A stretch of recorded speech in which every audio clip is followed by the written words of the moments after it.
The boardroom was suffocatingly quiet. The hum of the AC felt louder than the beating of my heart as I sat there, clutching my folder with white knuckles. Martin Wallace, my boss, the man who had stolen my work and belittled me for months, leaned back in his leather chair, smirking like the king of Westbrook Consulting.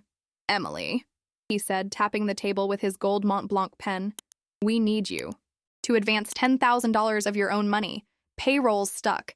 You've always been loyal." The word hung in the air like a bad joke. Loyal. The same quality he'd exploited for months while taking credit for my successes and excluding me from bonuses because I wasn't family. I glanced around the room. The other managers shifted uncomfortably, but no one dared to speak. My palms itched as I reached into, my folder, slowly pulling out the contract.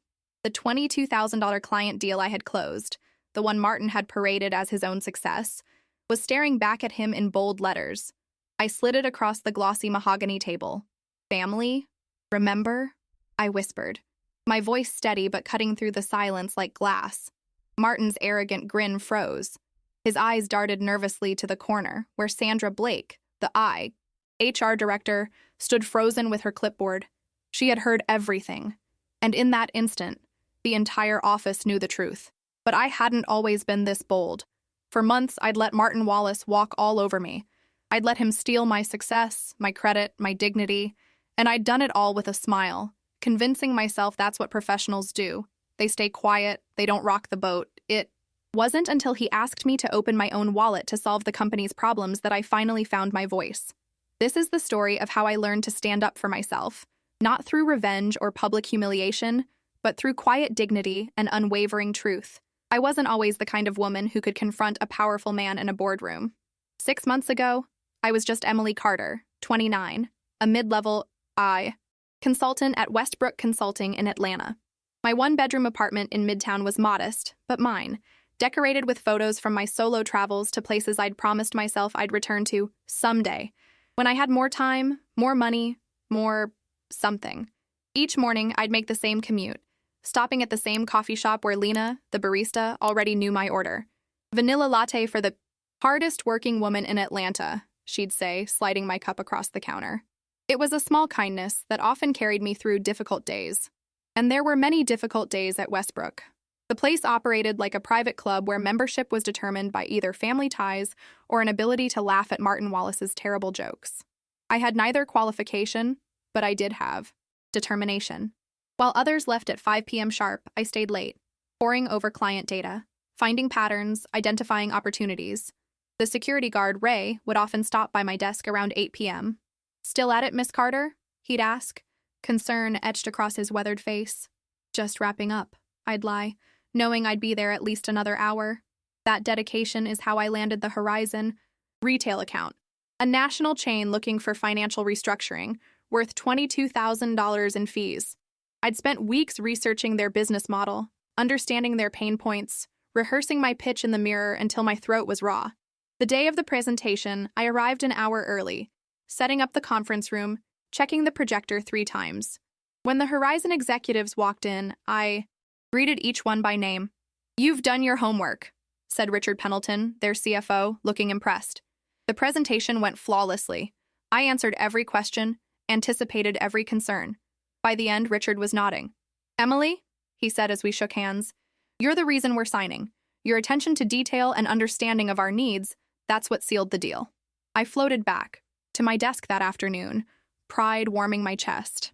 After years of being overlooked, I'd finally landed a client that would make the partners notice me, maybe even consider me for the senior consultant position that had been open for months.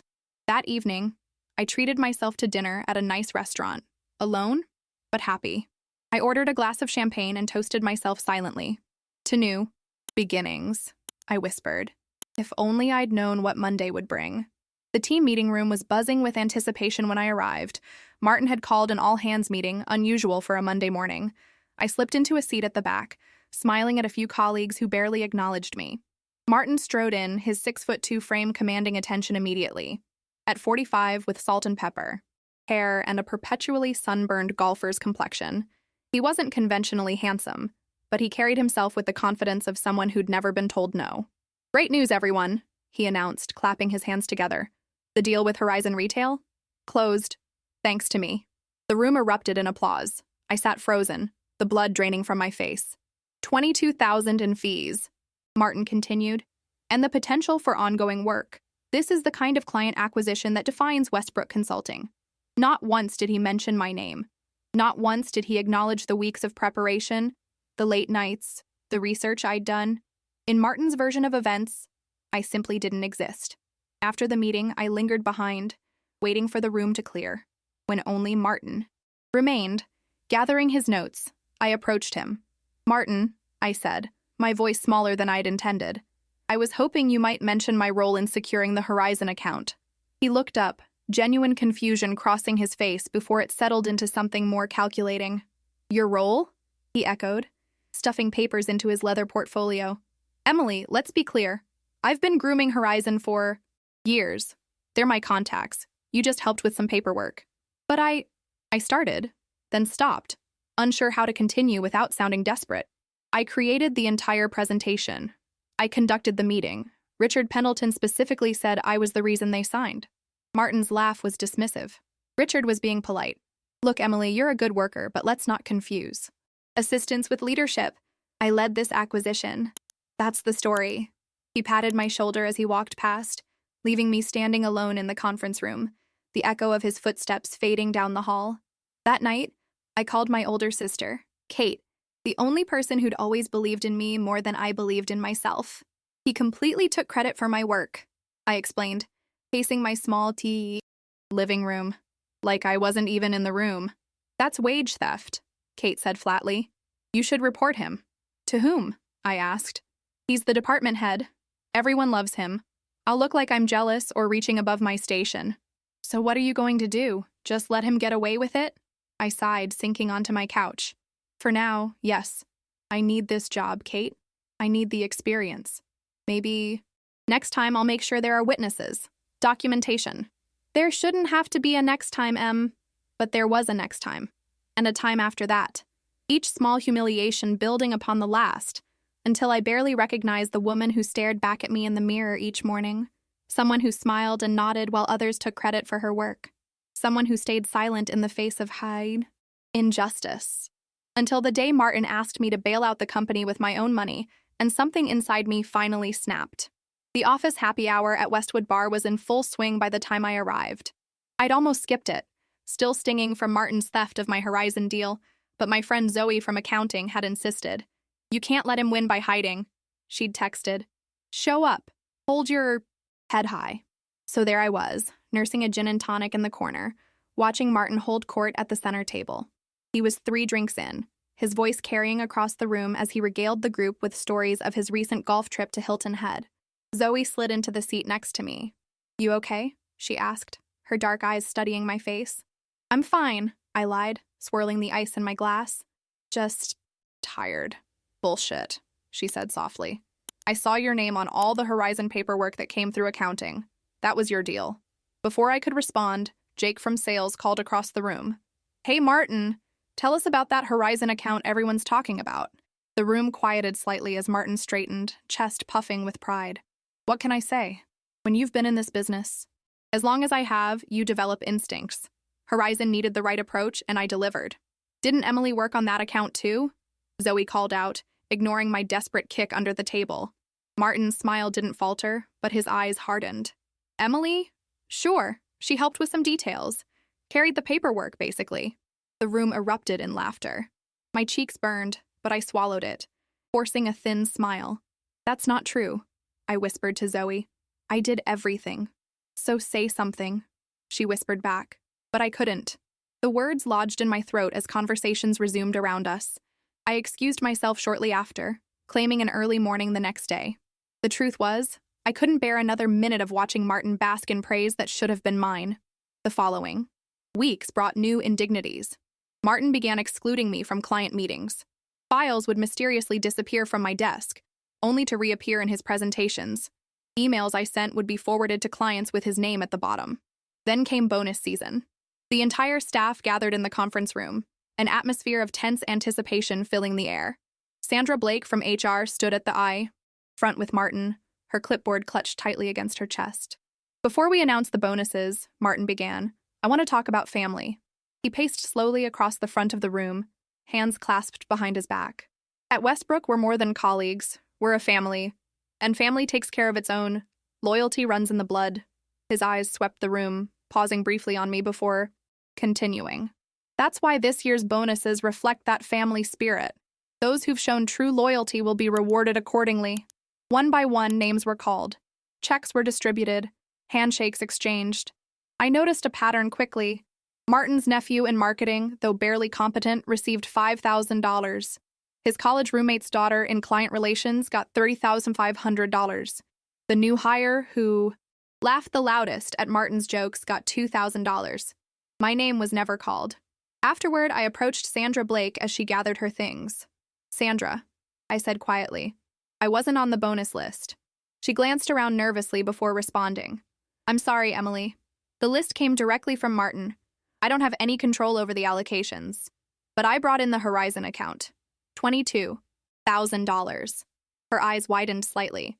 Martin said that was his acquisition. It wasn't, I said firmly. I did all the work. I closed that deal. Sandra adjusted her glasses, clearly uncomfortable. Do you have any documentation? Emails? Meeting notes? I hesitated. The client knows. Richard Pendleton specifically mentioned. Without documentation, it's your word against his, she said, gently. And Martin is a department head, I finished for her. I know. As I turned to leave, she touched my arm. Emily, keep records going forward, of everything. That night, I couldn't sleep. I paced my apartment, replaying every interaction with Martin, every stolen idea, every dismissive comment. Around 2 a.m., I opened my laptop and began to document everything I could remember. Dates, times, witnesses, specific projects. It wasn't much, but it was a start. The next morning, rumors began circulating about cash flow problems. Vendors were calling about late payments. The office manager looked stressed, huddled in whispered conversations with accounting. By afternoon, an email went out. Payroll would be delayed by 3 days due to technical difficulties with the banking system. That evening, Martin called me into his office. The blinds were drawn, and he gestured for me to close the door. Emily, he said, leaning back in his chair, you've always been reliable. I waited, saying nothing. We're having a temporary cash flow situation. Nothing serious, just a timing issue with some client payments. He drummed his fingers on the desk, his signet ring catching the light. I need someone I can count on, someone discreet. His smile felt oily. Could you advance the company some cash, just until things stabilize, say $10,000? You'll be reimbursed, of course. The audacity struck me like a physical blow. This man had stolen my work, denied me recognition, excluded me from bonuses, and now wanted me to bail out the company with my own money? I don't have that kind of cash available, I said carefully. Surely you have savings, or a credit card with a decent limit. His tone remained casual, as if he were asking me to pick up coffee. Why me? I asked, genuinely curious. Why not ask your nephew, or one of the other family members who received bonuses? A flash of annoyance crossed his face. I thought you were a team player, Emily. Someone who understood the bigger picture. The bigger picture, I repeated slowly. Like the Horizon deal? The one you took credit for? Martin's expression hardened. Be careful, Emily. Accusations like that can damage a career. So can exploitation, I replied, standing up. I'm sorry, but I can't help. As I reached for the door, he called after me. Think about it overnight. We're meeting. With the management team tomorrow at 10. I'll expect your answer then. That night, I made a decision. I wouldn't quit, I wouldn't fade away. But I also wouldn't let Martin Wallace steal another piece of my dignity. I pulled out every email, every document related to the Horizon deal. Client correspondence praising my work, meeting invitations showing I was the lead, the signed contract with my name as the primary consultant. I made copies of everything. For the first time in months, I slept soundly. The next morning, I dressed with care. A charcoal pencil skirt, crisp white blouse, and the red blazer I saved for important presentations. Power colors, my sister would say. I arrived early, setting my materials at my place at the conference table, then waited as the room filled. Martin entered last, his eyes immediately finding mine. He raised an eyebrow questioningly. I gave a small nod, watching as relief flashed across his face. Good morning, everyone, he began, taking his seat at the head of the table. As you know, we're experiencing some temporary financial challenges. Nothing serious, just timing issues with client payments. He continued outlining the situation, explaining the payroll delay as if it were a minor inconvenience rather than a fundamental problem. Fortunately, he concluded, we have team members willing to step up in times of need. Emily has generously agreed to advance funds to help us through this tight spot. All eyes turned to me. The moment had arrived. Actually, I said, my voice surprisingly steady, I had some questions first. Martin's smile tightened. Questions? He repeated, as if the word were foreign to him. Perhaps we can discuss those privately after the meeting. I think they're relevant to everyone here, I countered, feeling a strange calm descend over me. You mentioned loyalty and family when bonuses were distributed last month. I'm curious, does that loyalty only go one way? The room temperature seemed to drop 10 degrees. Several managers suddenly became intensely interested in their notepads. Emily, Martin said, his voice taking on that paternal tone I'd grown to detest. This isn't the time or place for performance reviews. I'm not asking for a review, I replied. I'm asking about reciprocity. You're asking me to advance $10,000 of my personal funds to cover company expenses after I received no bonus for bringing in a $22,000 client. Martin's face flushed. That's not an accurate characterization of the Horizon retail account, I continued, pulling the first document from my folder. I have the entire paper trail here. Emails showing I was the sole contact, meeting notes in my handwriting, the signed contract listing me as the primary consultant. I turned to face the room. Many of you were at the happy hour when Martin joked that I just carried the paperwork. The truth is, I carried the entire account, alone, from prospecting to pitching to closing. Sandra Blake had entered silently during my speech, standing by the door with her clipboard. Her eyes moved from me to Martin, then to the documents on the table. Emily, Martin's voice had hardened. You're making serious accusations that could damage your standing at this company. I suggest you stop now. Are they accusations if I can prove them? I asked, sliding the first set of papers toward the center of the table. This is the initial outreach email I sent to Richard Pendleton at Horizon. Note the date. 3 months ago. No one else was copied. I reached for the second set. These are the meeting notes from my first call with their team. Again, solo work. One by one, I laid out the evidence. The room remained silent, the only sound the shuffle of papers as I built my case methodically, piece by piece. And finally, I said, pulling out the contract, here's the signed agreement. Page 3 has specific praise for Emily Carter's thorough analysis and understanding of our business model. Richard Pendleton insisted on adding that clause himself. I slid the contract across the table directly to Martin. Family? Remember? His face had gone from flushed to ashen. His eyes darted to Sandra, who was now moving toward the table, her expression unreadable. Ms. Blake, I said without breaking eye contact with Martin, I believe these documents might be of interest to HR, particularly in light of the bonus allocations last month. Sandra picked up the contract, scanning it quickly. Yes, she said after a moment, her voice crisp and professional. I think we need to review these materials carefully. Martin attempted to regain control. This is a simple misunderstanding. Emily did contribute to the Horizon account, and perhaps I should have acknowledged that more clearly. But the relationship with Horizon has existed for years, primarily through my efforts. That's not what the client says, I replied, pulling out my phone. I opened my email and read aloud. Emily, just wanted to thank you again for your presentation yesterday. You're the reason we signed with Westbrook. Your attention to detail and understanding of our needs is exactly what we've been looking for. I looked up.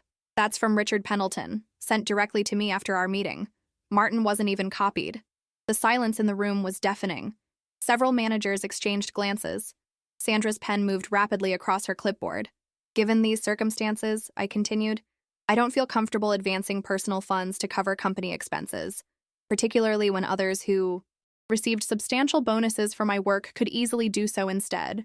Martin's knuckles were white where he gripped the edge of the table. This meeting is adjourned, he announced abruptly, standing. Emily, my office. Now.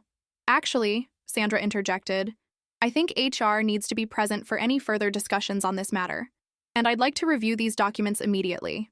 Martin looked like he might argue but thought better of it. Fine, my office, both of you. As we filed out, I caught several colleagues giving me subtle nods of respect. Zoe from accounting even winked as I passed her desk. For the first time in months, I walked through the office with my head held high. Martin's office was large and aggressively masculine, all dark wood, leather, and framed golf photos with minor celebrities.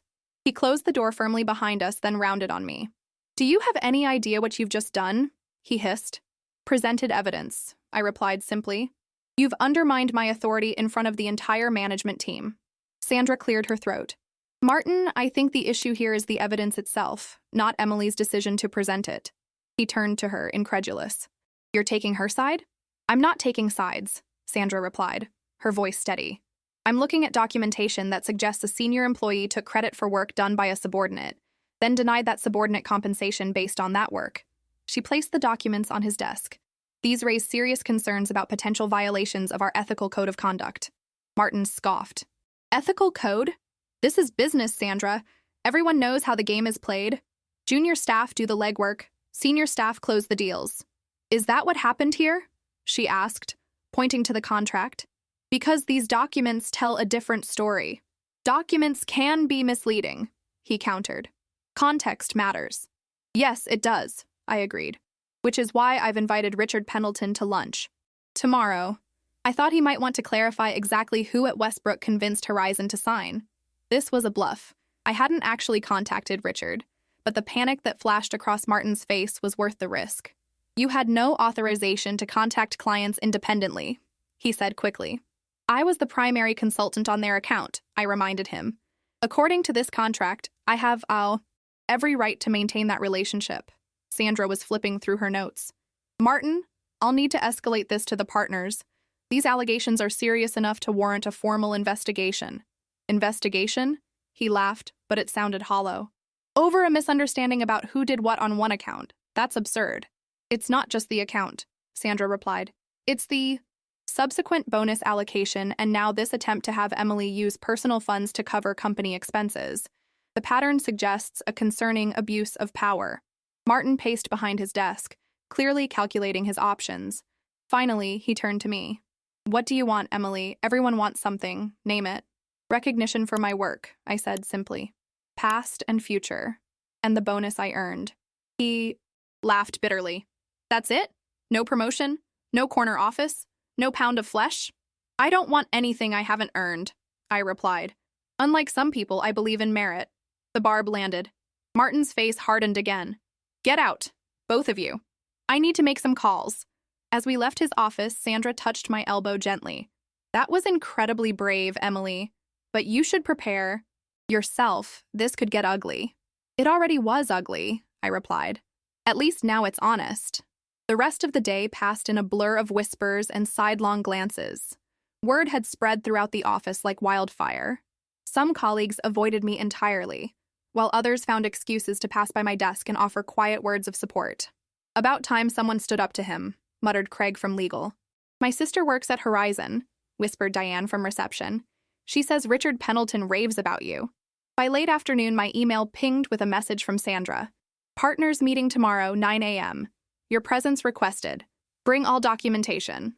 I forwarded the email to my personal account, then carefully gathered all my evidence into a folder. Whatever happened tomorrow, I was ready. As I prepared to leave for the day, Zoe appeared at my cubicle. "Drinks?" she suggested. "You look like you could use one." At the same bar where Martin had humiliated me weeks earlier, Zoe raised her glass in a toast. "To Emily Carter," she said, who finally found her voice. I clinked my glass against hers, a small smile playing at my lips. I just got tired of being silent. "Well, the whole office is talking. You know that, right? Even the mailroom knows." I sighed. "That's not what I wanted." "Maybe not," Zoe replied, "but it's what was needed. Martin's been pulling this crap for years. Always with women, always with people who won't fight back." She leaned closer. "Between us, accounting's been concerned about the company finances for months. Martin's been playing shell games with the revenue reporting. Your Horizon deal was one of the few legitimate bright spots." "Is it really that bad?" I asked, suddenly worried about my job security. Zoe shrugged. "Bad enough that asking an employee to front $10,000 seems like a good idea. Normal companies don't do that, Em." We ordered another round, and I felt the tension of the day gradually melting away. Whatever tomorrow brought, at least I had stood up for myself. At least I had spoken the truth. "What will you do if they fire you?" Zoe asked as we gathered our things to leave. I considered the question carefully. "Start over somewhere that values integrity, I guess." "And if they don't fire you?" I smiled. "Keep doing good work, but never silently again." The partners' conference room was intimidatingly large, with floor-to-ceiling windows overlooking downtown Atlanta. Oil paintings of the firm's founders hung on the walls, their stern expressions watching over the proceedings like disapproving ancestors. I arrived 15 minutes early, yet found most seats already taken. Martin sat on one side, surrounded by allies, mainly older men in nearly identical Navy suits. Sandra was positioned at the far end with her HR team, files neatly arranged before them.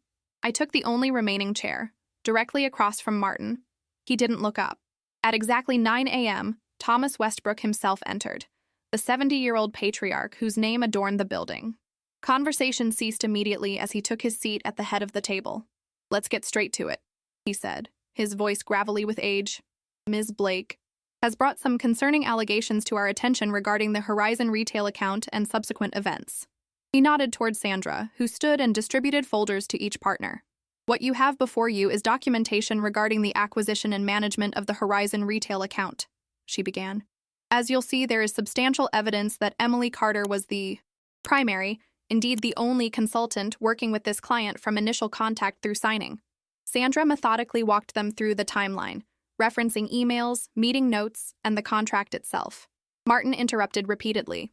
"Those initial contacts were only possible because of relationships I'd cultivated for years," he insisted. "Emily was simply following up on groundwork I'd already laid." "Do you have documentation of these prior relationships?" Sandra asked. Martin's hesitation was telling. "It was primarily phone conversations. Not everything leaves a paper trail." Thomas Westbrook's bushy eyebrows drew together. "Convenient," he murmured. Sandra continued. "Beyond the question of who deserves credit for the Horizon account, there's the matter of the recent bonus allocations." She presented a spreadsheet showing who had received bonuses and for what stated reasons. Martin's family connections were highlighted in yellow, nearly 70% of all bonus recipients. "And finally," Sandra concluded, "there's the matter of Mr. Wallace asking Ms. Carter to advance personal funds to cover company payroll, after denying her the bonus she appears to have earned." The room fell silent. All eyes turned to Martin. "This is a witch hunt," he declared, pushing back from the table. "Emily's been with us, 2 years? I've given 15 years to Westbrook. My track record speaks for itself." "Does it?" Thomas asked quietly, reviewing the documents. "Because these papers tell a rather different story." "Papers can be manipulated," Martin retorted. "Ask anyone who's worked with me. I generate more business for this firm than any other consultant." "Do you?" Thomas pressed. "Or do you just claim credit for business that others generate?" Martin's face flushed. "This is outrageous. One disgruntled employee makes accusations, and suddenly my entire career is in question?" "Not your entire career," Sandra corrected. "Just your handling of this specific account, the subsequent bonus allocation, and your request for personal funds from a subordinate." Thomas Westbrook studied me carefully. "Ms. Carter, why bring this forward now? Why not when Mr. Wallace first took credit for your work?" All eyes turned to me. I took a deep breath. "I believed in the system," I said simply. "I thought hard work would eventually be recognized on its own merits. I didn't want to be seen as someone who couldn't handle workplace challenges." I met his gaze steadily. "But when Mr. Wallace asked me to advance personal funds to cover company expenses, after denying me compensation for my work, it crossed a line from unfair to unethical." Thomas nodded slowly. "And what outcome are you seeking here today?" I'd spent hours considering this question. Revenge would be temporary satisfaction. A scorched earth approach would harm my own reputation as much as Martin's. What I really wanted was simpler. "Recognition for my work," I replied. "The bonus I earned. An assurance that this pattern won't continue, for me or anyone else." Thomas turned to Martin. "And your response to these specific requests?" Martin leaned forward, his voice dropping into a conciliatory register I'd never heard him use. "If Emily feels her contributions weren't properly acknowledged, I'm certainly willing to revisit that. Perhaps a partial bonus would be appropriate." "Partial?" Sandra interrupted. "The documentation shows she did all the work." "Not all," Martin insisted. "The client relationship existed entirely through Emily." Sandra finished for him, pulling out another Document. I took the liberty of contacting Richard Pendleton at Horizon yesterday. My heart skipped. She'd actually called him? Mr. Pendleton confirmed that his entire interaction was with Emily Carter. In fact, he was quite surprised to learn someone else had claimed credit for the acquisition. She slid a printed email across to Thomas. He's prepared to join us by phone if needed to. Clarify. The color drained from Martin's face. He glanced around the table, seemingly noticing for the first time that his usual allies were avoiding eye contact. Thomas Westbrook removed his reading glasses and placed them carefully on the table. Martin, he said quietly, in 45 years of running this company, I've learned that nothing is more valuable than trust. Clients trust us with their financial futures. Employees trust us with their careers. When that trust is broken, everything else crumbles. He gestured toward the documents. What I'm seeing here is a profound breach of trust, not just with Ms. Carter, but with the entire organization. Thomas, Martin began, his voice nearly pleading now. We've known each other for 15 years. One misunderstanding. Is this really just one misunderstanding? Thomas interrupted, turning to Sandra. Or is there a pattern? Sandra hesitated, then opened another folder. Since this issue came to light, several other consultants have come forward with similar experiences. I've compiled their statements here.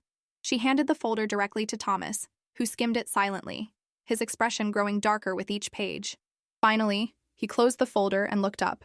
Martin, I think we need to continue this discussion privately. Partners only. He turned to me. Ms. Carter, thank you for your courage in bringing this matter forward. Sandra will follow up with you regarding the resolution. It was a dismissal, but a respectful one. As I gathered my things, I caught Martin's eye across the table.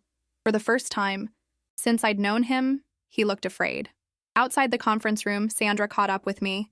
That went well, she said, a small smile playing at her lips. Did it? I wasn't sure what to feel. Relief, certainly, but also a strange emptiness. Months of stress and anger had culminated in this moment. And now, what? Trust me, Sandra said, squeezing my arm gently. I've been at Westbrook for 12 years.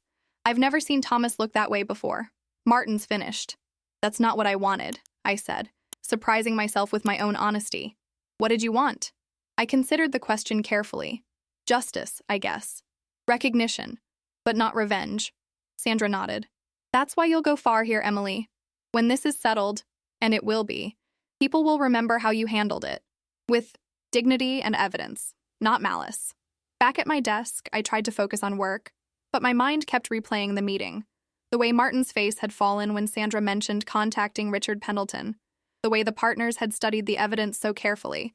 The way Thomas Westbrook had looked at me, not with pity or dismissal, but with respect. Around noon, my phone buzzed with a text from Zoe. Boardroom drama over? I typed back. For now, partners still meeting. Office betting pool says Martin's out by end of day. You okay? Was I okay? I wasn't sure. Processing, I replied honestly. At 3 p.m., Sandra appeared at my cubicle. My office? She suggested quietly. I followed her, aware of eyes tracking our movement across the floor. Sandra's office was small but meticulously organized, with framed certificates and a single photo of her hiking in what looked like Colorado. She closed the door and gestured for me to sit. The partners have reached a decision, she said, taking her own seat. Martin Wallace has been placed on administrative leave pending further investigation. The evidence you provided, combined with the statements from other consultants, was compelling. I nodded, unsure how to respond. Additionally, Sandra continued, you will receive the full bonus for the Horizon account, retroactive to last month. The partners also asked me to convey their apologies for the situation. Thank you, I said quietly. There's one more thing, Sandra added. The senior consultant position that's been open for the past few months, they'd like to consider you for it. My head snapped up. Really? She smiled. Your work speaks for itself, Emily. Now that it's actually being attributed to you, people are noticing how good it is. As I left Sandra's office, I felt dozens of eyes on me. Word had clearly spread about Martin's administrative leave. Some colleagues looked away quickly, embarrassed to be caught staring. Others offered small smiles or nods of approval. I returned to my desk and began gathering my things. It was only 3:30, but I suddenly needed air, space to process everything that had happened. As I waited for the elevator, Zoe appeared beside me. Celebration drinks? She asked. On me this time. I smiled. genuinely grateful for her support throughout this ordeal. Rain check. I think I need some quiet tonight. She nodded understandingly. Tomorrow, then. You've earned it. The elevator doors opened, and I stepped inside, turning to face the office where I'd spent so many hours doubting myself, diminishing my worth, accepting less than I deserved. As the doors closed, I caught a glimpse of Martin's corner office. The blinds were drawn, but a shadow moved behind them. Martin, presumably packing his things. I felt no joy in his downfall, only a quiet satisfaction that the truth had finally emerged, not through vengeance or public humiliation, but through evidence and quiet dignity. And in that moment, I realized I'd gained something far more valuable than a bonus or even a promotion. I'd reclaimed my voice, my worth, my power to stand up for myself. The truth, as it turned out, didn't need my anger to make itself heard. It simply needed my courage to be spoken. The following week was strange, like walking through an alternate version of my life where people actually saw me. Colleagues who had previously looked through me now stopped by my desk to chat. Senior partners nodded in acknowledgement when we passed in the hallways. Richard Pendleton from Horizon called specifically to check on me, inviting me to lunch to discuss expanding their services with us. Martin remained on administrative leave, his office dark and locked. The official company line was that he was taking personal time, but the rumors swirled relentlessly. Some said he was negotiating a severance package. Others claimed he was building a wrongful termination case. Either way, his absence left a tangible shift in the office atmosphere, like the air pressure changing before a storm clears. On Friday afternoon, Sandra called me into her office again. The partners have made their decision, she said without preamble. Martin won't be returning to Westbrook. I nodded, absorbing the information. Was it mutual? Sandra's lips twitched. As mutual as these things ever are. He was given the choice between resignation with a modest package or termination for cause. He chose the former. I see. Emily. Sandra leaned forward, her voice softening. You should know this wasn't just about the Horizon account. Once people started talking, a pattern emerged. Martin had been doing this for years, taking credit for others' work, particularly women and younger staff. Your situation was just the one with the clearest documentation. I thought about all the other Emily Carters out there, the ones who had swallowed their pride, stayed silent, moved on, or given up. A heaviness settled in my chest. What happens now? I asked. The department needs new leadership, Sandra replied. The partners are interviewing internal candidates next week. My heart skipped a beat. Am I? She smiled. You're on the list. 2 years might usually be considered too soon for such a role, but your work speaks for itself. And more importantly, you've demonstrated the kind of integrity the partners value. That evening, I treated myself to dinner at Bacchanalia, an extravagance I'd normally save for major birthdays or celebrations. Sitting alone at a small table by the window, I ordered a glass of champagne and toasted myself silently. To truth, I whispered. As I was finishing my entree, my phone buzzed with a text from Kate. So? Promotion? I smiled at my sister's directness. Not yet. In the running. Martin's out. 3 dots appeared immediately. Then, what? Call me now. I paid the bill and stepped outside to call her, the Atlanta night warm and thick around me. He's gone? Kate demanded. Without preamble. Like, fired gone? Resigned under pressure, I clarified. But yes, essentially fired. Holy shit, Em! Her voice crackled with excitement. You took down the department head. I didn't take him down, I protested. I just stood up for myself. With documentation, Kate added, which is the smart way to do it. God, I'm proud of you. Her words warmed me, but I still felt conflicted. I didn't want him fired, Kate. I just wanted recognition for my work. Well, you got both, she said pragmatically. And more importantly, you stopped him from doing this to someone else. I hadn't thought of it that way. The idea that my actions might have protected future colleagues from similar treatment shifted something inside me, transforming what had felt uncomfortably, like vengeance, into something more like justice. You still there? Kate asked after my long silence. Yeah, I replied, just processing it all. Process while packing, she suggested. You're still coming home next weekend for Mom's birthday, right? She's been telling everyone about her daughter, the financial genius in Atlanta. I laughed. I'll be there, with inappropriately expensive gifts, to compensate for my absence the last 2 years. The weekend passed quietly. I deep cleaned my apartment, caught up on reading, and went for long runs along the Atlanta Beltline, letting the physical exertion clear my mind. By Sunday night, I felt centered, ready for whatever the coming week would bring. Monday morning, I arrived at the office early, as was my habit. The security guard, Ray, grinned as he swiped my badge. "Morning, Ms. Carter," he said with a wink. "Big week ahead, I hear. News really did travel everywhere." "We'll see, Ray." "Well, for what it's worth," he leaned in conspiratorially. "The partners were here till nearly midnight on Saturday. Never seen them work a weekend before."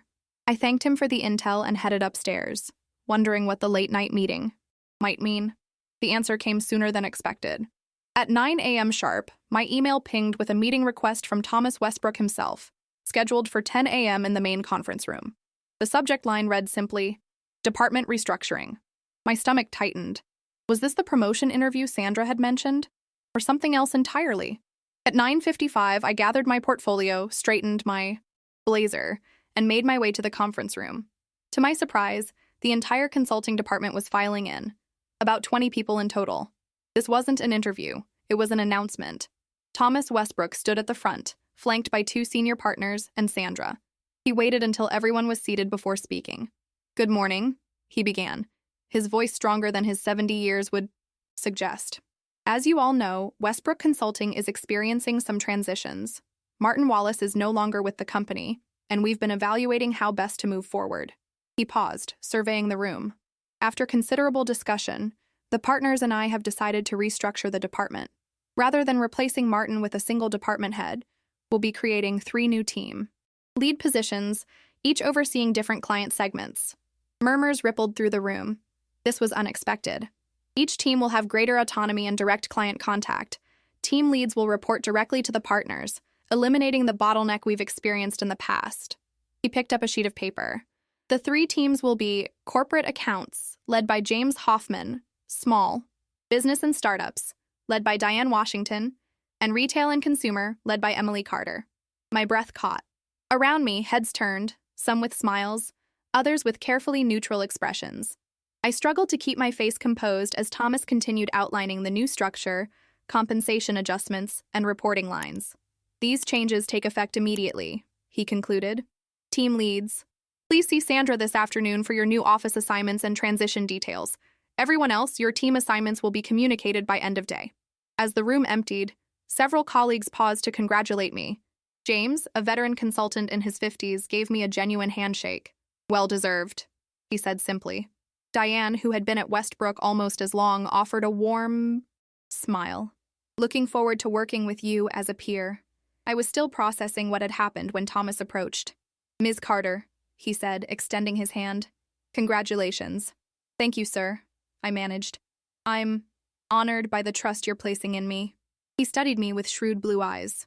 "It's not just about trust, though that's important. It's about competence and character. Your handling of the Horizon situation demonstrated both." I nodded, unsure what to say. "The retail team is small now," he continued, "but it's a growth area for us. Horizon was just the beginning. I expect you'll be hiring soon. I'll do my best to build something worthy of the opportunity," I promised. "I know you will." He turned to leave, then paused. "One more thing, Ms. Carter. The most valuable lessons I've learned in business came not from successes, but from standing up after failures and injustices. Remember that when you're leading others." By lunchtime, my phone was exploding with congratulatory texts. Zoe had apparently spread the news to everyone we knew. Kate sent a series of increasingly excited messages, culminating in, "Mom's going to lose her mind. Dinner at their place just got way more interesting."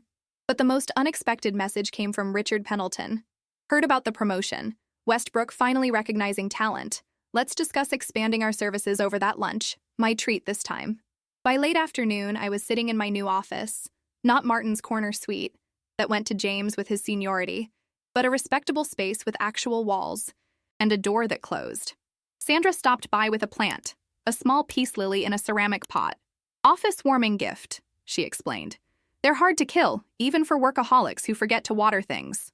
I laughed, placing it by the window. "Thank you, Sandra, for everything." She nodded, understanding the deeper meaning. "You know, when I first came to HR, I thought I'd be protecting the company from employees. Turns out it's often the other way around." "Well, I'm grateful you were there," I said sincerely. After she left, I sat at my new desk, running my fingers along the polished surface. 3 weeks ago, I had been invisibly toiling away in my cubicle, watching Martin take credit for my work. Now I was leading a team, with my name on the door and my accomplishments recognized. The victory wasn't in Martin's downfall. It was in being seen, truly seen, for my contributions and character, and in knowing that I had found my voice not through shouting, but through standing firmly in my truth. As I organized my new space, I placed a small framed quote on my desk, facing outward where visitors would see it. The truth doesn't need volume to be heard. A reminder, both to myself and to those I would now lead, of the lesson I had learned at such cost. The transition happened faster than I expected. By Wednesday, I had a team of 5 consultants reporting to me, including 2 who had previously worked directly with Martin. Their wariness was palpable in our first team meeting, particularly from Jason, who had been Martin's unofficial second-in-command. I want to be clear about my expectations, I began, looking around the conference table. In this team, credit goes where credit is due. Your successes will be acknowledged, your ideas will be heard, and your challenges will be supported, not exploited.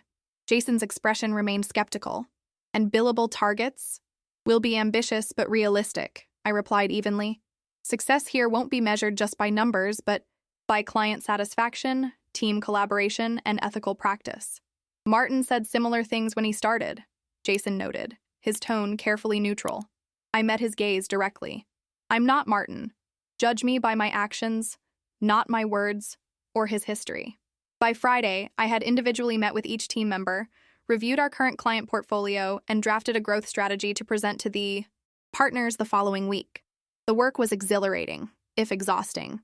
Each night, I collapsed into bed, mind racing with ideas and plans, only to wake before my alarm, eager to continue. On Saturday morning, I drove to my parents' home in Marietta for my mother's birthday celebration. The familiar Georgian colonial with its sprawling front porch had been my childhood sanctuary, though in recent years my visits had grown increasingly rare as work consumed me. My father answered the door, his face breaking into a smile that crinkled the corners of his eyes. At 65, he still stood straight and tall, though his hair had long since turned silver. "There she is!" he exclaimed, wrapping me in a bear hug. "The big-shot executive."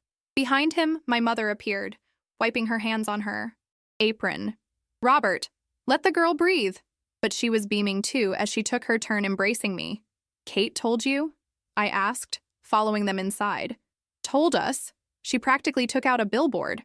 Mom laughed, though she was frustratingly light on details. "Something about you taking down a corrupt boss?" I winced. "That's not exactly—" Emily stood up to workplace injustice with poise and evidence, my father interrupted, his tone proud but measured. As a retired high school principal, he had always emphasized integrity over confrontation, and her company recognized her worth. We moved to the kitchen, where the familiar scents of my mother's cooking, pot roast, fresh bread, and her famous apple pie enveloped me like a hug.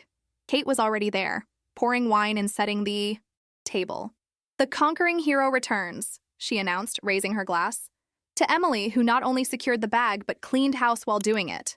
"Kate," I protested, though I couldn't help smiling. "You're making it sound like I orchestrated a coup." "Didn't you, though?" She winked. "Coup or not, you stood up for yourself, and that's worth celebrating." Over dinner, I told them the full story, from Martin taking credit for the Horizon deal to the company restructuring. My parents listened intently, occasionally exchanging glances that spoke volumes about their shared pride.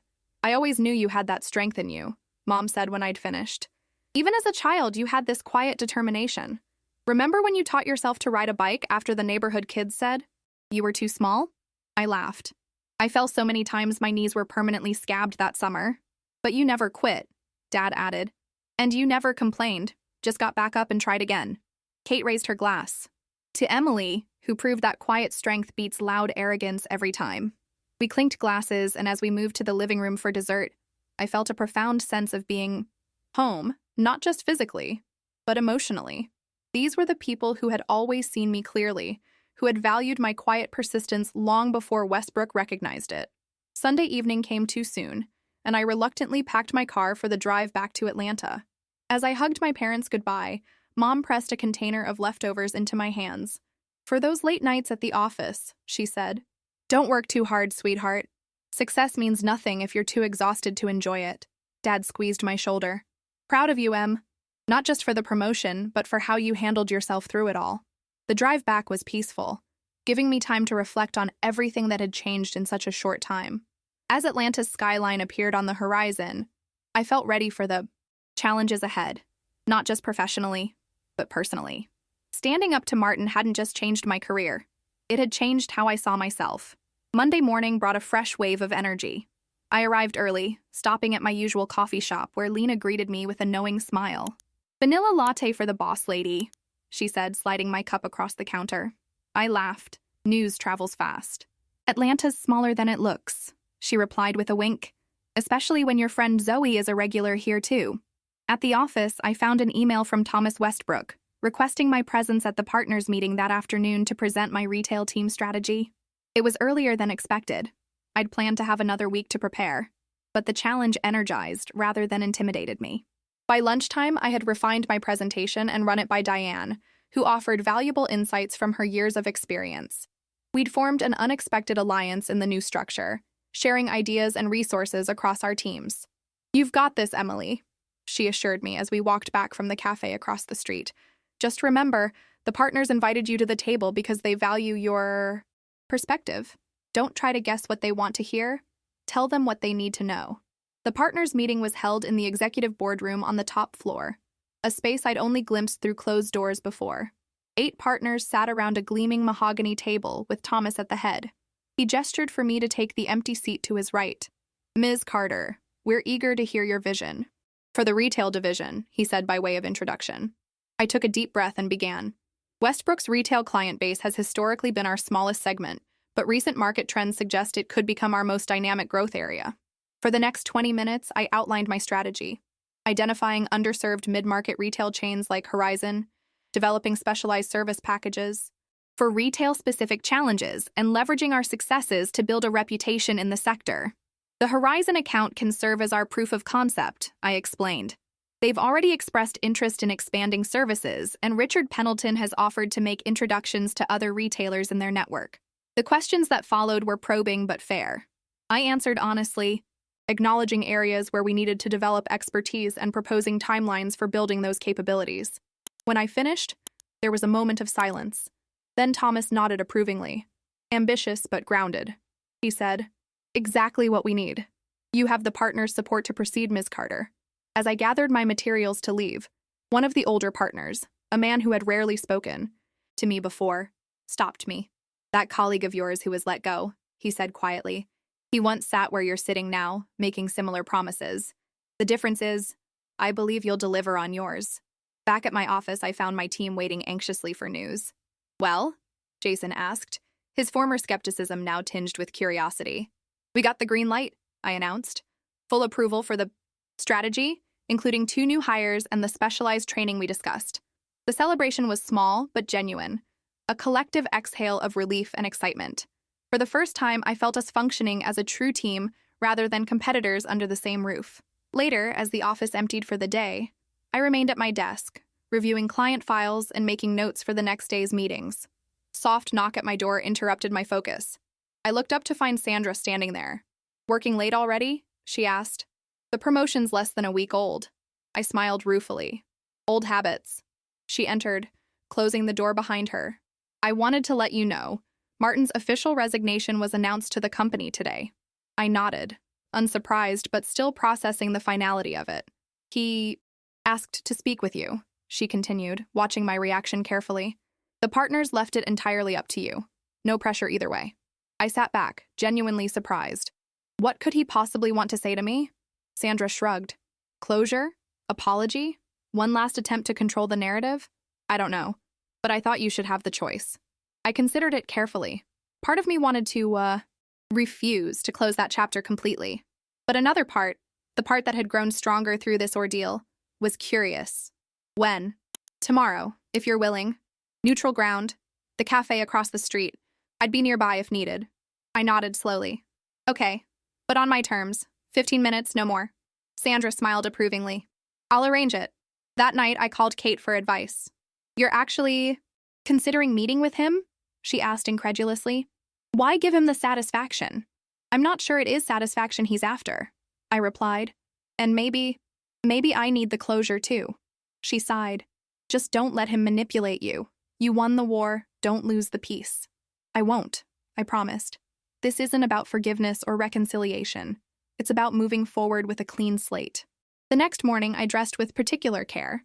A structured navy dress that suggested authority without being showy, paired with the red blazer that had become something of a talisman. At 9:30, I walked into the cafe, spotting Martin immediately at a corner table. He looked different, smaller somehow, without his corner office and executive title. He stood as I approached, his smile tentative. Emily, thank you for coming. I took the seat across from him, declining his offer of coffee. Sandra said you wanted to speak with me. He nodded, a flicker of the old arrogance crossing his face before disappearing. Straight to the point. I've always appreciated that about you. I waited silently. I wanted to say, he began, then paused, seeming to reconsider his words. What happened with Horizon, taking credit for your work? It wasn't personal. It felt personal, I replied evenly. It wasn't about you, he clarified. It was about me, about proving my value to the partners, maintaining my position. You were just convenient. That doesn't make it better, Martin. No, he agreed unexpectedly. It makes it worse. It means I would have done it to anyone. And I did, many times. Before you. I studied him, trying to gauge his sincerity. Why tell me this now? He sighed, suddenly looking every bit his 45 years. Because I'm starting over. New firm, new role, lower on the ladder than I've been in 15 years. And I don't want to repeat old patterns. I'm not your conscience, Martin. No, he acknowledged. But you are the person who finally held me accountable. And for that, actually, I should thank you. I hadn't expected that. You're thanking me for ending your career at Westbrook? A rueful smile crossed his face. For stopping me before I destroyed myself completely. Another year or two of that behavior, and I'd have been unemployable. At least now I have a chance to rebuild. We sat in silence for a moment, the cafe bustling around us. I won't say I forgive you, I said finally. What you did affected my career, my confidence, my sense of worth. He nodded, accepting this. But I will say this.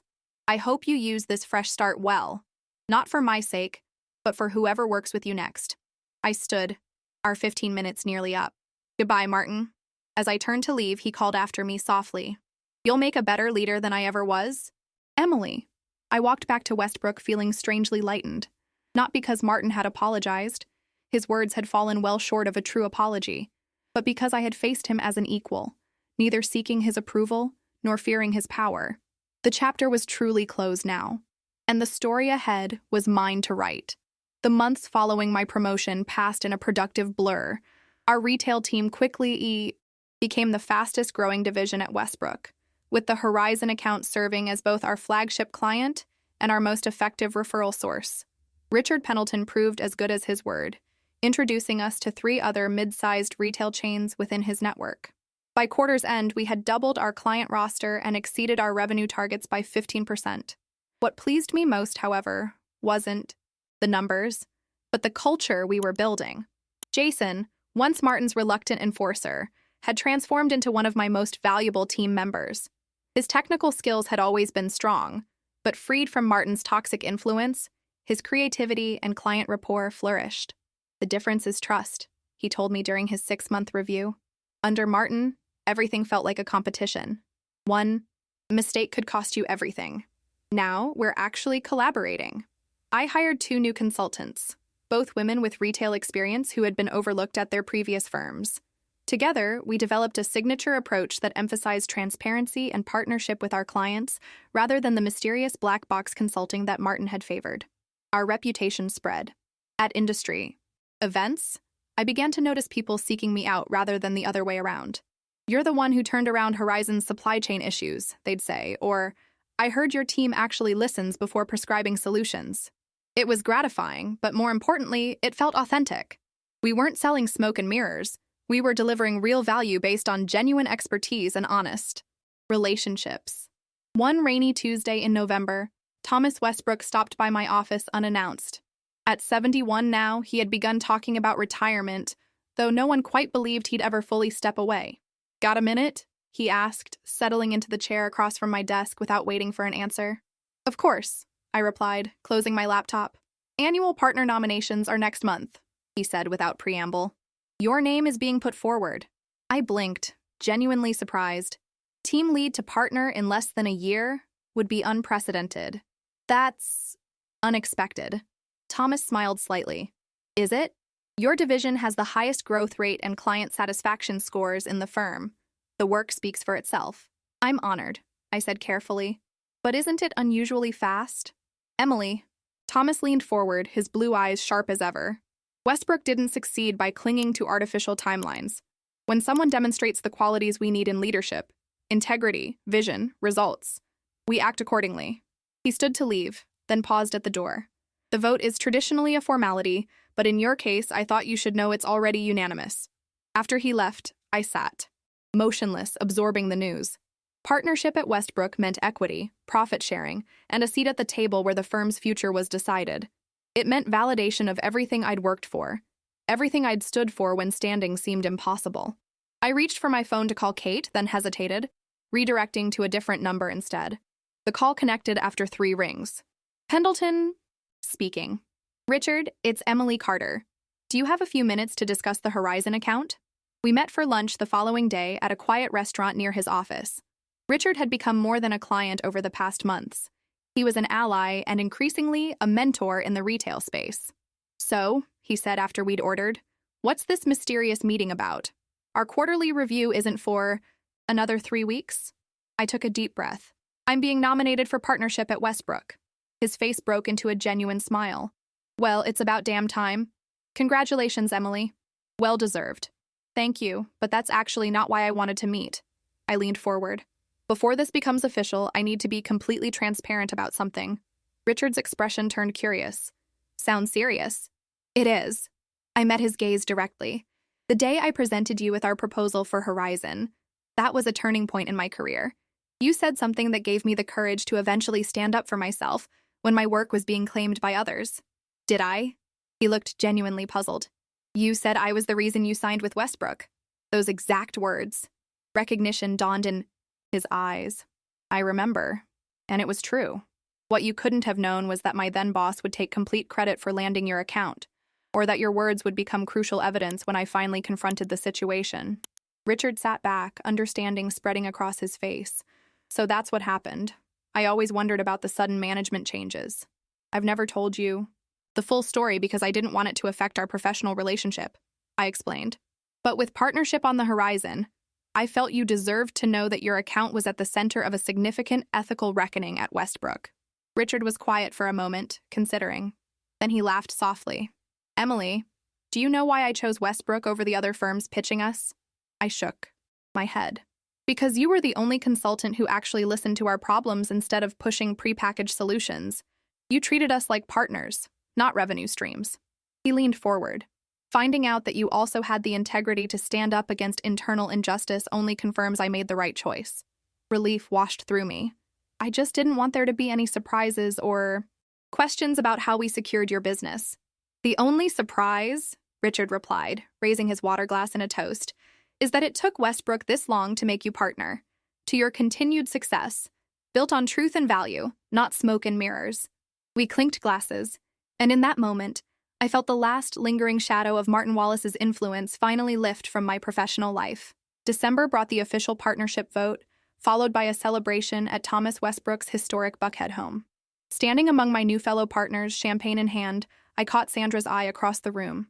She raised her glass subtly, a private acknowledgement of how far we'd come from that tense boardroom confrontation nearly a year before. Later, as guests mingled through the elegantly decorated rooms, Thomas drew me aside to a quiet study lined with books. I have something for you, he said, retrieving a small box from his desk. A partnership tradition. Inside was a silver pen, elegant but not ostentatious, with my initials engraved alongside the date. For signing your first client as partner, he explained. A reminder that your word, your signature, carries weight now. Use it wisely. I turned the pen in my fingers, feeling its solid weight. Thank you. I will. You know, Thomas said, settling into a leather armchair and gesturing for me to take the one opposite. I've been thinking about what you said in that first meeting, when all this began. About recognition. I nodded, remembering my simple request. Recognition for my work, past and future. It struck me, then, and still does now, how reasonable that was. Not power, not revenge, just acknowledgement of contribution. He shook his head slightly. A fundamental human need, yet so often denied in business. It wasn't just about credit, I reflected. It was about being seen, truly seen for what I brought to the table. And now that you have that recognition, that visibility, Thomas asked, what will you do with it? The question caught me off guard with its simplicity and depth. What would I do with this new platform, this newfound influence? Extend it to others, I answered finally. Create space for more voices to be heard, more contributions to be recognized. Thomas nodded approvingly. That's how real change happens in an organization, not through grand pronouncements or policy manuals, but through leaders who remember what it felt like to be invisible. As I drove home that evening, those words echoed in my mind. What it felt like to be invisible. I had lived in that shadow for so long, working twice as hard for half the recognition. And now that I had stepped into the light, I had a responsibility to cast that light wider, to illuminate the paths of others whose valuable contributions might otherwise go unseen. The new year brought fresh challenges and opportunities. As partner, I now sat on the hiring committee, where I advocated successfully for more diverse recruitment strategies. I established a mentorship program specifically for junior consultants, creating structured opportunities for them to receive guidance and visibility for their work. Most surprisingly, I found myself becoming a sought-after speaker at industry conferences, sharing our team's approach to client partnership and transparent consulting. At one such event in Chicago, a young woman approached me after my presentation. "Your talk really resonated with me," she said, introducing herself as Sophia, a junior consultant at a competing firm. "Especially what you said about invisible work becoming visible through documentation and advocacy." Something in her expression, a mixture of determination and resignation, reminded me powerfully of myself a year earlier. "Are you documenting your contributions?" I asked gently. She smiled ruefully. "Starting to. After watching my project lead present my market analysis as his own last week, we ended up talking for nearly an hour. I shared my experience in broad strokes, emphasizing the importance of strategic documentation, building allies, and choosing the right moment to advocate for oneself. The hardest part, Sophia confessed, is knowing when staying silent is professional patience and when it's just enabling bad behavior. Trust your instincts, I advised, and remember that professionalism doesn't require you to accept injustice, just to address it with integrity, rather than impulsiveness. As we exchanged contact information, she thanked me with unexpected emotion. It means a lot, hearing this from someone who's succeeded. Most senior women I've approached just tell me to pay my dues, or that's just how it works. That's not how it should work, I replied firmly. And the only way it changes is if those of us who make it through hold the door open behind us. On the flight back to Atlanta, I reflected on our conversation. How many Sophias were out there, silently watching their work be claimed by others, their ideas attributed to louder voices, their contributions rendered invisible? How many believed that silent endurance was the price of professional advancement? I thought of Martin, who had seen my work as something to be harvested rather than nurtured. Of the partners who had initially missed the pattern until confronted with irrefutable evidence. Of the system that had almost convinced me that speaking up was more unprofessional than stealing credit. And I thought of Sandra, whose quiet integrity had provided crucial support when I needed it most. Of Richard Pendleton, whose casual acknowledgement had given me the proof I needed to reclaim my work. Of Zoe, whose friendship had sustained me through the darkest moments. None of us succeeds alone. None of us fails alone. We are all, always, part of a web of relationships that either lift us up or hold us down. As the plane began its descent into Atlanta, I made a decision. The mentorship program was a good start, but it wasn't enough. When we landed, I began drafting a proposal for a more comprehensive initiative, one that would address the systemic issues that had allowed Martin's behavior to flourish unchecked for so long. By the time I reached my apartment, the outline was complete, the Westbrook Transparency Initiative.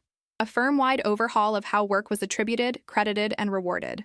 Clear channels for raising concerns about credit appropriation. Training for managers on recognizing and amplifying team contributions. And most importantly, a fundamental shift away from the heroic individual model of success toward a more collaborative, transparent approach to client work.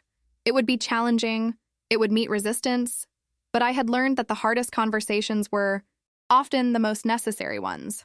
The next morning, I requested time at the partners' meeting to present my proposal. As I prepared my notes, I smiled at the symmetry. Once again, I would enter a boardroom with documentation in hand, prepared to speak uncomfortable truths. But this time, I wouldn't be fighting for my own recognition. I'd be creating space for others to receive theirs without having to fight at all. The truth I had learned doesn't always emerge on its own. Sometimes it needs advocates, people willing to stand firm, documents in hand, and say, "This matters, this work matters," and the people who do it matter too. 1 year to the day after my confrontation with Martin, I stood in the same boardroom where it had all begun. The AC still hummed quietly, the mahogany table still gleamed under the recessed lighting. But everything else had changed. I was presenting the 6-month results of the Westbrook Transparency Initiative to the full partnership. The data was compelling. Employee satisfaction up 22%, voluntary turnover down 15%, and, most convincingly for the more traditional partners, client retention improved by 9%. The numbers support what we intuitively knew, I concluded. When people feel their contributions are recognized, they invest more deeply in their work and their relationships with clients.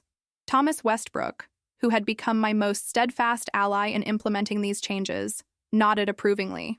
At 71, he had finally announced his retirement, effective at year's end, though he would remain on as chairman emeritus. "Questions?" I asked, looking around the table. Gerald Phillips, one of the older partners who had initially been skeptical of the initiative, cleared his throat. "I'll admit I had reservations, Emily. Change for change's sake has never impressed me. But these results," he gestured to the presentation displayed on the screen, "these speak for themselves. It hasn't been perfect," I acknowledged.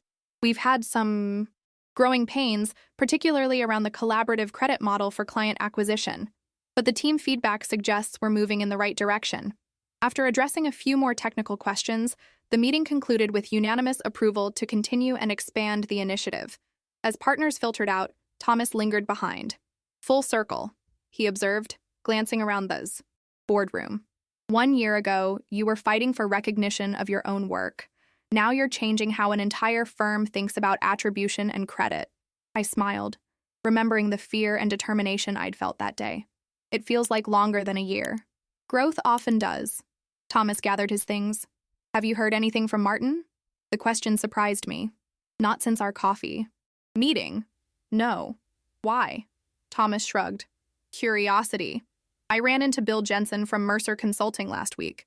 Mentioned that Martin's doing well there. Rebuilt his reputation, apparently. I absorbed this information with mixed feelings. I'm glad," I said finally. "Not for his sake, necessarily, but for whoever works with him. I hope he really did learn something." "People can change," Thomas said, thoughtfully. "But it usually takes a significant catalyst." He patted my shoulder as he passed. "You were his." That evening, I met Zoe for our now traditional monthly dinner. Over the past year, our friendship had deepened into something I treasured, the kind of honest relationship where neither success nor failure needed explanation or justification. "To the anniversary," she toasted, raising her wine glass. 1 year since Emily Carter found her voice. I clinked my glass against hers. "And didn't shut up after," I added with a laugh. "Seriously, though," Zoe continued, "did you ever imagine where this would lead? Partner at 30? Restructuring the entire firm's approach to collaboration? You're like a consulting rock star now." I shook my head. "Never. All I wanted was acknowledgement for my work. And instead, you created a system where everyone gets acknowledgement for theirs." She smiled. "That's why you're succeeding where Martin failed." He climbed the ladder and then pulled it up behind him. "You're building a better ladder." Later that night, I sat on my apartment balcony, watching the Atlanta skyline shimmer against the dark sky. My phone buzzed with a text. From Kate. "Happy confrontation anniversary. Still changing the world one boardroom at a time?" I smiled and typed back. "Trying to. You coming for Thanksgiving next week?" "Wouldn't miss it. Mom's already planning the menu. Dad wants to know if your fancy new partner friends like football." I laughed aloud. Some things never changed, and family was one of them, my constant reminder of who I was, beyond titles and achievements. The following Monday brought an unexpected email from Sandra. "Can you meet for coffee? Something I'd like to discuss." We met at our usual spot across from the Westbrook building. Sandra looked different somehow, more relaxed, energized.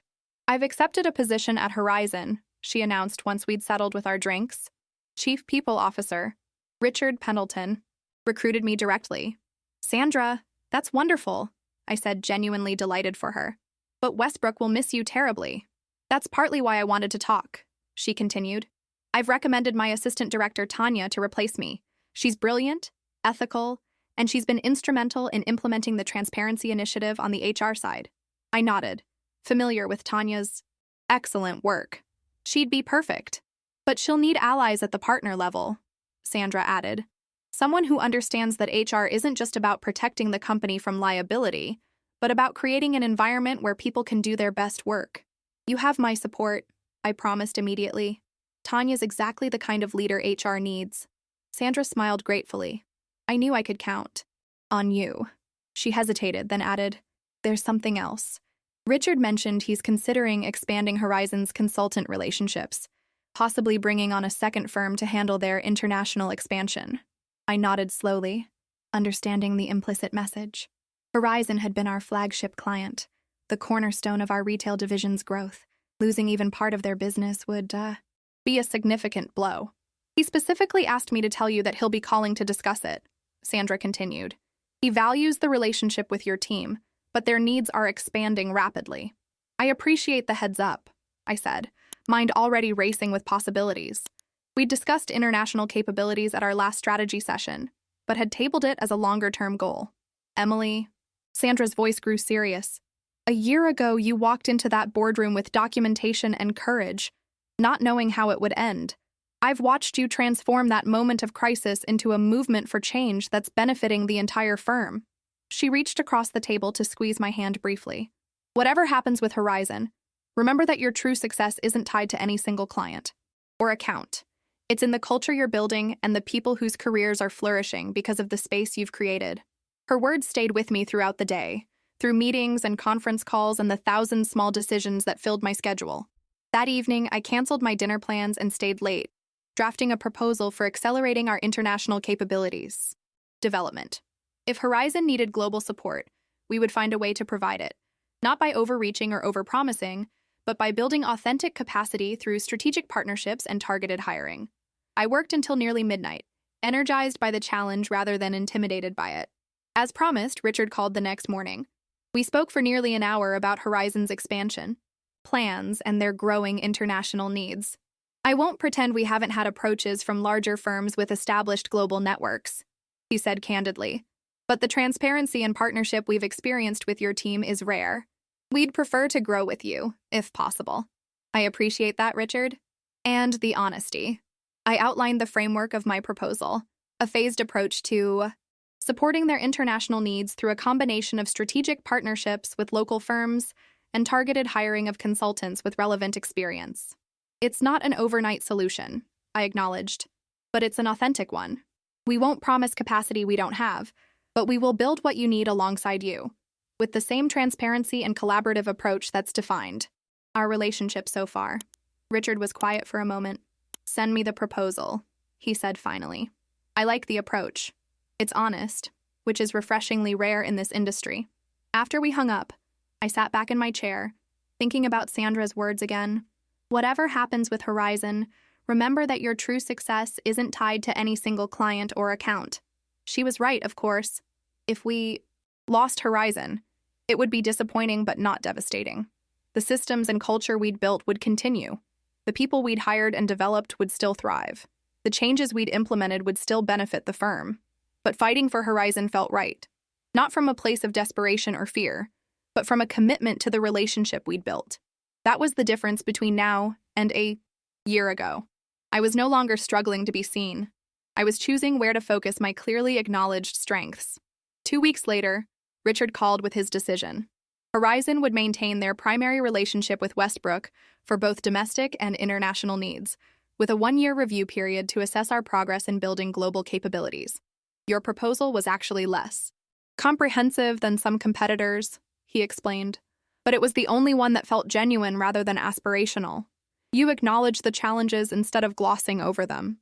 I smiled, recognizing the same quality that had drawn me to Richard as a client in the first place, his appreciation for honest assessment over flashy promises. "We won't let you down," I assured him.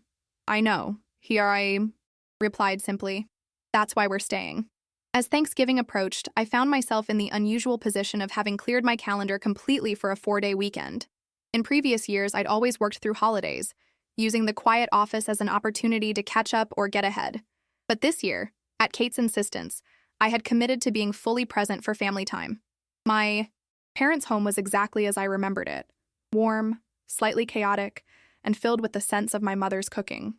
Kate arrived with her new boyfriend, a kindergarten teacher named James, who charmed my parents immediately with his genuine interest in my father's woodworking hobby.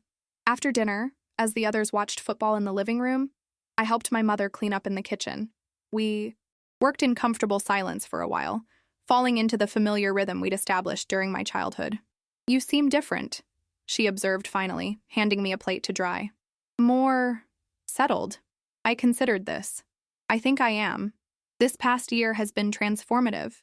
Not just professionally," she clarified, "though I couldn't be prouder of what you've accomplished there. But you seem more at peace with yourself." I realized she was right. The restless drive that had characterized so much of my early career, the constant need to prove myself, to work harder, to be perfect, had evolved into something more balanced. I still pushed myself, still aimed high, but from a place of confidence rather than insecurity. "I think," I said slowly, "I finally believe in my own worth. Not just what I can produce or achieve, but my inherent value as a person. And once you truly believe that, it changes how you move through the world." My mother smiled, her eyes suddenly shining with unshed tears. "That's all I've ever wanted for you, Emily. For you to see yourself as clearly as those who love you do." She dried her hands and reached for mine. "Success is wonderful. Recognition is validating. But knowing your own worth, independent of external validation, that's freedom." In that moment, standing in my childhood kitchen with my mother's words warming my heart, I felt the full circle of my journey. From the invisible consultant desperate for acknowledgement to the partner reshaping an organization's culture. From someone who needed external validation to someone who could stand firmly in her own truth. The next morning, I joined my father for his traditional post-Thanksgiving walk through the neighborhood. The air was crisp, leaves crunching underfoot as we strolled in companionable silence. "Dad," I said eventually, "do you remember when I was learning to ride a bike? How I kept falling but wouldn't let you help?" He chuckled. "Stubborn as a mule. You'd get that determined look, the same one you still get, by the way, and say, 'I can do it myself.' Mom mentioned that I've always had quiet determination," I mused, "but I don't think I really understood my own strength until this past year." My father nodded thoughtfully. "Some lessons can only be learned through challenge. You have to discover what you're made of when things get difficult." We walked a bit further before he continued. "You know what I'm most proud of? Not the title or the success, though those are wonderful, but how you've used your position to create a better environment for others. That's a legacy that will outlast any career achievement." His words echoed what Sandra had told me, what I'd increasingly come to believe myself, that true success wasn't measured in personal accolades, but in the positive impact we created for others. As we turned back toward home, my father asked, "So what's next for Emily Carter, partner extraordinaire?" I laughed at the title. "Honestly, I'm not sure. Building our international capabilities, expanding the transparency initiative, mentoring the new consultants we've hired. Beyond that," I shrugged. "I'm open to possibilities." He nodded, approvingly. The best journeys don't always have predetermined destinations. Sometimes you just need to know the direction you want to travel. Back at Westbrook the following Monday, I found a small package on my desk with a Georgia postmark. Inside was a simple silver picture frame containing a quote beautifully rendered in calligraphy. "The truth doesn't need volume to be heard." The card read, simply, "For your new office. Thought this might belong there permanently. S." I smiled, recognizing Sandra's thoughtfulness in this parting gift. I placed the frame prominently on my desk, where both I and anyone who entered would see it. A daily reminder of the principle that had transformed not just my career, but my understanding of myself.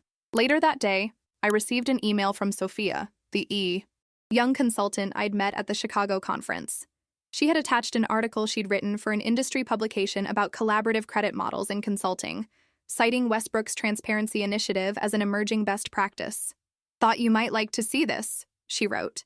"Also wanted to let you know I've accepted a new position at a firm that actually values transparent collaboration." Our conversation gave me the courage to seek an environment that aligns with my values, rather than trying to change a toxic one. Thank you for holding the door open. I felt a surge of satisfaction more profound than any I'd experienced from my own achievements. This, helping others find their voice, their worth, their proper place, this was the true measure of success. As I looked out my office window at the Atlanta skyline, I thought about the journey of the past year. From the terrified consultant sliding documentation across a table to the confident partner implementing firm-wide change. From someone fighting to be seen to someone ensuring others would never have to fight so hard. The truth doesn't need volume to be heard. Sometimes it just needs persistence, documentation, and the quiet courage to stand firm when it would be easier to stay silent. And sometimes, when spoken with clarity and conviction, even the quietest truth can change everything.